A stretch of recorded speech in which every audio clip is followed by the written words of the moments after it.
FC Barcelone. Frenkie de Jong a disparu. Le milieu de terrain n'a plus joué depuis avril et tout indique qu'il ne fera pas son retour avant plusieurs semaines, voire plusieurs mois. Mais où est passé Frenkie de Jong? Si le FC Barcelone a lancé sa saison sur les chapeaux de roue, avec 4 victoires en autant de journées, il y a un grand absent, le Néerlandais. L'ancien de l'Ajax n'a plus foulé les pelouses depuis le 21 avril dernier et sa blessure à la cheville lors d'un classico. Déjà critiqué régulièrement ces dernières saisons et souvent présenté comme un joueur mis sur le marché pour renflouer les caisses, cette situation n'arrange rien.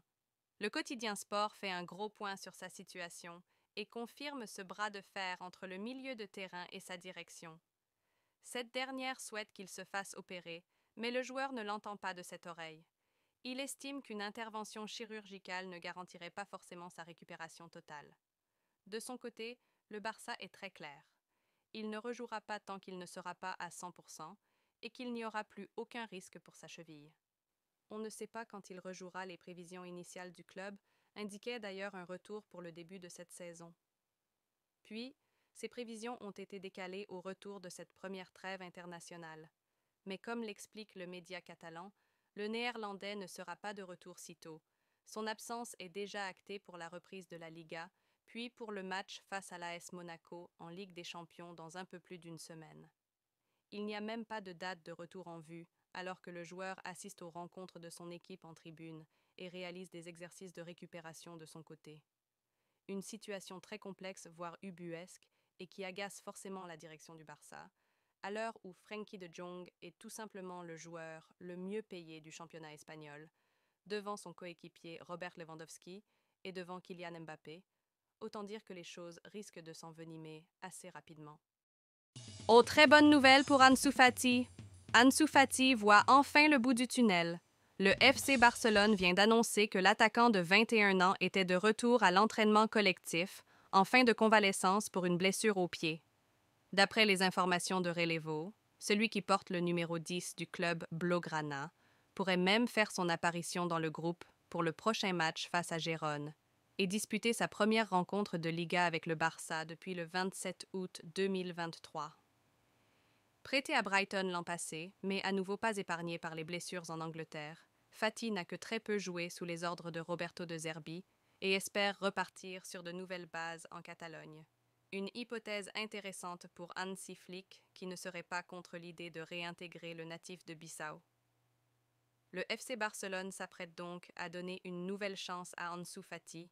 Si ce dernier parvient à régler son problème de blessure récurrente, nul doute que ce dernier pourrait réussir à s'imposer dans ce Barça 2.0 de l'Allemand.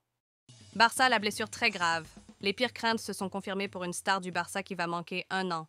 L'entraîneur du Barça, Hansi Flick, a déclaré que sa 3e victoire à la tête du club aurait été heureuse si le milieu de terrain Marc Bernal n'avait pas été blessé. Le joueur de 17 ans est sorti dans les derniers instants de la victoire, 2-1, contre le Rayo Vallecano, après s'être tordu le genou. Les pires craintes se sont confirmées le lendemain. Bernal s'est déchiré le ligament croisé antérieur et a endommagé son ménisque, sans doute la plus redoutée des blessures habituelles du football. Lundi, les Blaugrana ont confirmé que Bernal avait subi une opération réussie du genou et qu'il serait absent pendant 12 mois en théorie. La blessure de Bernal a été un coup dur pour Barcelone et Flick. Après une pré-saison prometteuse, l'entraîneur allemand semblait avoir un rôle important cette saison au milieu de terrain, comme en témoigne le fait qu'il ait débuté les 3 matchs du début de saison. Flick a noté que Marc Casado et Eric Garcia étaient leurs principales alternatives, soulignant à quel point l'équipe Blaugrana est solide cette année. Real Madrid, on commence à en avoir marre de Rodrigo.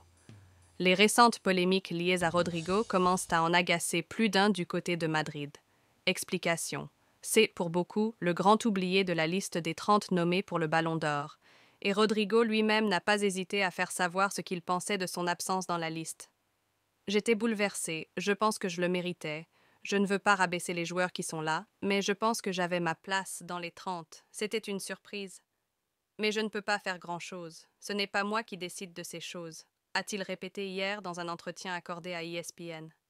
Ces derniers jours, la presse espagnole a expliqué que l'ancien de Santos estime être un peu sous-coté et qu'il va mettre en place un plan visant à gagner un peu en visibilité et médiatisation, via une présence plus agressive sur les réseaux sociaux notamment. Souvent, je ne fais que combler le vide qui manque devant. Y a-t-il quelqu'un qui manque là-bas? Mettez Rodrigo. Est-ce qu'il manque quelqu'un à droite? Quelqu'un manque-t-il en tant que numéro 9? C'est tout? Cela peut me déranger un peu, mais je suis un joueur d'équipe, expliquait-il dans cette même interview. Les journalistes ne sont pas d'accord avec lui. Clairement, il traîne son spleen. Et ça fait parler dans les médias espagnols, et plus particulièrement à Madrid. Dans Relevo, il est par exemple comparé à Di Maria, qui avait adopté un comportement similaire. Di Maria se sentait sous-coté et il a fini par partir par la petite porte, prévient le journal. S'il manque quelqu'un, oui, il faut mettre Rodrigo. Il ne peut pas être lassé de ça. Il mérite plus de respect, mais il doit aussi savoir où il est et à quel point il est chanceux de jouer dans ce club, écrit pour sa part Marca. C'est un joueur brillant qui peut encore progresser en plus. Mais il faut savoir rester à sa place. La réalité du terrain ne l'a pas mis au-dessus de Vinicius, Bellingham ou Mbappé. C'est sur le terrain qu'il faut parler, s'est emporté Alvaro Benito, ancien joueur et consultant pour la Cadena Ser. Je pense qu'il n'a pas besoin de plus de revendications. C'est pour moi une preuve d'insécurité. Il ne doit pas se comparer aux autres, ni se justifier constamment, a pour sa part lancé le journaliste Manu Carreño. Autant dire que Rodrigo ferait mieux d'adopter un profil un peu plus bas sous peine de voir l'opinion publique se retourner contre lui. Florian Wirtz au Real Madrid, c'est validé. Barcelone, le Real Madrid, le Bayern et Manchester City ont tous été associés à Wirtz au cours des 12 derniers mois. Florian Wirtz, joueur du Bayer Leverkusen, est déjà une star à part entière après avoir joué un rôle clé lors de la saison invaincue de la Bundesliga et de la conquête du titre, brisant le monopole du Bayern Munich sur la Meisterschale. Avec 20 passes décisives et 18 buts en 49 apparitions, il n'est pas surprenant de le voir associé aux plus grands clubs européens. Barcelone, le Real Madrid, le Bayern et Manchester City ont tous été associés à Wirtz au cours des 12 derniers mois, mais en Espagne, le nom qui est apparu le plus souvent est celui des Blancos. Si Barcelone est également intéressé, des doutes planent également sur sa capacité financière à conclure un accord. Aucun doute ne peut être émis sur le Real Madrid, mais Matteo Moretto a révélé en exclusivité à Football España que l'homme qui occupe le siège chaud pourrait jouer un rôle clé dans toute poursuite de Wirtz.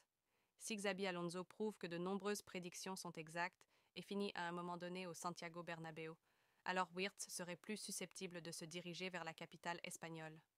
Rien ne laisse penser que Carlo Ancelotti va bientôt changer de club, mais ce n'est pas un secret qu'Alonso est considéré comme un manager parfait pour le Real Madrid par les dirigeants du club.